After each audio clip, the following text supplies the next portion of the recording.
ఇక్కడ వేమిరెడ్డి ప్రభాకర్ రెడ్డి గారు ఉన్నారు. గురువు గారు వైకాపాలో ఉన్నప్పుడు కూడా ఐ వాజ్ అన్ అడ్మైరర్. అన్నగారితో నేను పాదయాత్ర చేసినప్పుడు మాట్లాడా. ఎందుకంటే పాదయాత్ర చేసినప్పుడు ఎక్కడ చూసినా ఆయన చేసిన సేవా కార్యక్రమాలు కనపడినాయి. ఆయన సొంత నిధులతో గ్రామాల్లో తాగునీటి పథకాలు ఏర్పాటు చేసి అద్భుతంగా అభివృద్ధి చేశారు.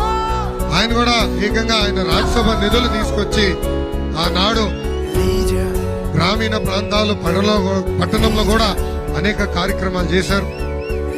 ఈ ప్రభుత్వ విధానం నచ్చగా ఈ ప్రభుత్వంతో మనం కొనసాగితే నేను చెప్పాను 3,000 కోట్ల రూపాయలు పెట్టుబడి ఎట్లయితే పక్క రాష్ట్రం వెళ్ళిందో అలానే అనేక పోతే మన పిల్లలకి భవిష్యత్తు ఉండదని అన్నగారు వచ్చారు. ఈ రోజు లోక్సభ ఎంపీగా పోటీ చేస్తున్నారు. అన్నగారిని భారీ మెజార్టీతో గెలిపించి పార్లమెంట్ కి పంపించాలని ఈ సభాముఖంగా కోరుతున్నా.